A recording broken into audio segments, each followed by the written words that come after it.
Assalamu alaikum and welcome back to my YouTube channel. Today we discuss another Wordsworthian poem. It is A Beauteous Evening, Calm and Free. So let's start with our explanation. Poet's Introduction. William Wordsworth from 1770 to 1850 was a renowned English romantic poet, best known for his celebration of nature and his pioneering contributions to the romantic movement. He was famous for his works like Line Composed a few miles above Tintern Abbey and I Wandered Lonely as a Cloud or Daffodils. His famous influential work, Lyrical Ballad, in 1798 marked a turning point in English poetry, emphasizing the power of nature and importance of individual experience. Poem's introduction. This poem is a sonnet, which means it consists of 14 lines. It's written in 1802.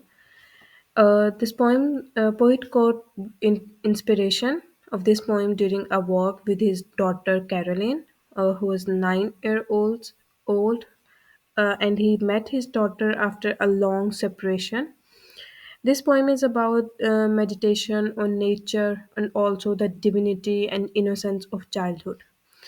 Also, this poem shows the Wordsworth philosophy that children are more closer to nature and celestial light and God, and they can understand the eternal truth and enigmas of life more than the adults can. As he discovered and as he discussed these ideas in his other poems, for example, the Ode to Immortality and VR7. These are some of the difficult words from first 8 lines. Please note them. It is a beauteous evening, calm and free. So in this line, poet uses a literary devices of personification. Personification is a literary device or rhetorical device used to give human characteristics to non-human entities such as objects, animals, or abstract ideas. It is commonly used in poetry, storytelling, and creative writing to make description more vivid or relatable. So the poet uses the personification of evening, as he say the evening is calm and free.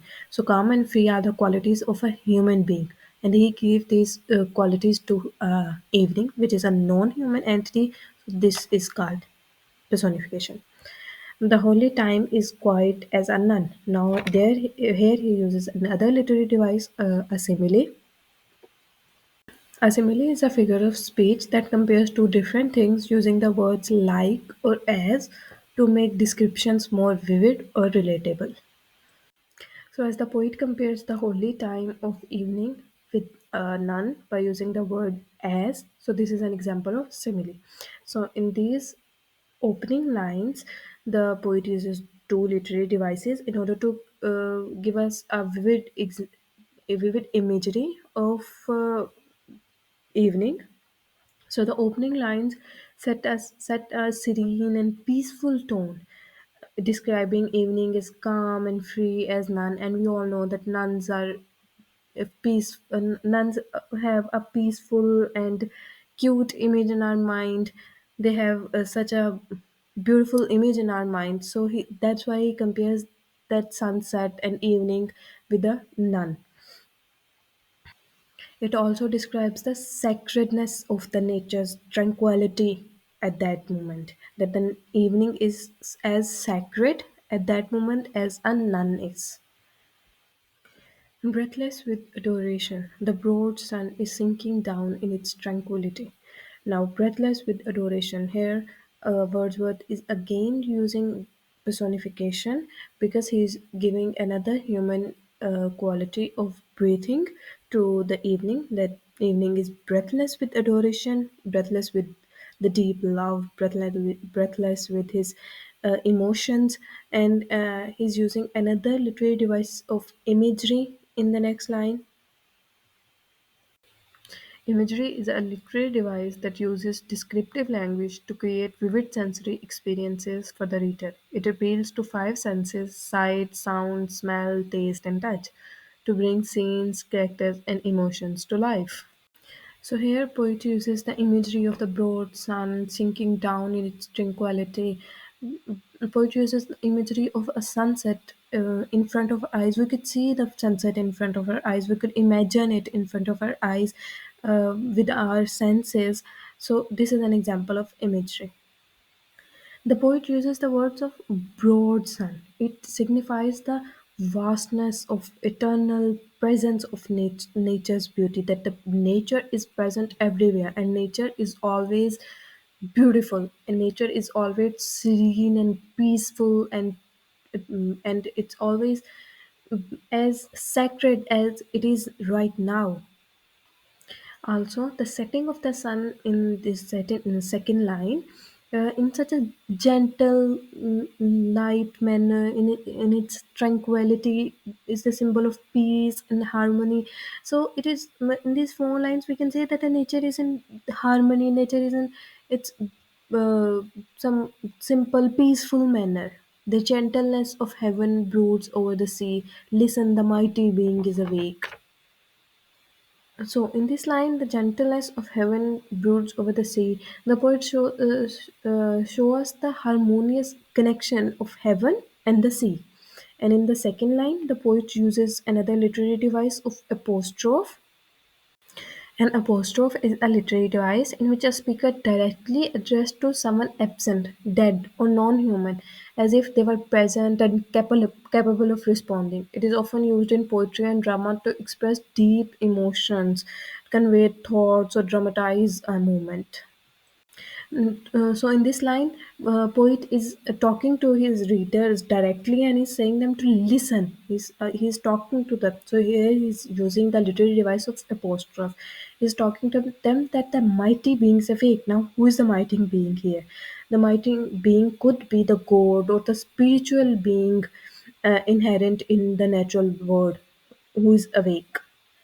Here, Wordsworth is urging the readers to listen to the divine presence. Uh, Wordsworth always could listen or could feel the divine presence with him. The students could give a reference here to another Wordsworthian poem, to Turn Abbey. In that poem, he also wrote about a divine presence. That he could feel a divine presence there as he could feel the divine presence here. And doth with his eternal motion make a sound like thunder everlastingly. Now he's talking about the sea. The sea is making a eternal motion and making a sound like thunder. Now, he's again using the simile, because he's using the word like, as we have read that when the things are compared with the word by using the words like and as, so that's an example of simile. So he's using the word like by comparing the sea, motions of sea, and the thunder. So here the eternal motions of waves and the thunderous sound symbolize the infinite and the omnipresence nature of divinity. Sea sound is powerful and eternal like the voice of God, and it's everlasting as the nature is everlasting and omnipresent. And these are the difficult words from the rest of the poem. Please note them. Dear child, dear girl, that walk'st with me here, if thou appear untouched by solemn thought. Now, here he's talking to his daughter Caroline, which we discussed earlier, who is 9 year old. He's observing her carefree nature and contrast with her his own nature, because he is observing the evening, every meanest thing of the evening with such deep thinkings, and the his daughter is such a carefree and playing and without noticing everything. So he's comparing himself with her, and he's saying that her innocence shield her, because he's saying that she is untouched by a single thought, because her innocence is saving her from any thought, from any materialistic thought, from any worries. Thy nature is not therefore less divine. So he's reassuring her daughter that if although he's saying that she cannot observe the nature as he could, but that doesn't mean that she is less divine. As we all know that for Wordsworth, sorry, for Wordsworth, children are more closer to nature and to God than even as compared to the adults. So they are not less divine, and her less observant nature does not diminish her divinity. Thou liest in Abraham's bosom all year. Now, here Wordsworth uses another literary device of allusion. An allusion is a literary device that refers indirectly to a person, place, event, or piece of literature, often derived from history, methodology, religion, or popular culture. Allusions rely on readers' familiarity with the reference material or to add depth and meaning to the text. So here, by saying that the child is in Abraham's bosom the whole year, the Wordsworth uses a biblical allusion that it's a reference to the Bible. He refers to a state of spiritual purity and divine favor, that he is in a divine favor the whole year. She is in the divine favor the whole year, and worships the at the temple's inner shrine, and God being with thee when we know it not. He suggests that his daughter's innocence allow her to worship God unconsciously by living in harmony and divinity. Her, like he says that her purity connects her with God more directly than conscious worships. Like she even don't she couldn't even imagine, she don't even consciously know that how much God connects to her, because we know we could in our life we can see, we could observe in our life that we ask little kids to pray, because we know that God connects to kids more than ourselves. Even God could even kids don't even consciously know that how much God connects to them. So that's what Wordsworth wants to convey the idea here, that they even couldn't, that we know it not. So these are some of the themes of the poem: divinity of nature, innocence in spirituality, eternal and universal divine presence. If you have any question regarding regarding the explanation, you can ask in the comments below.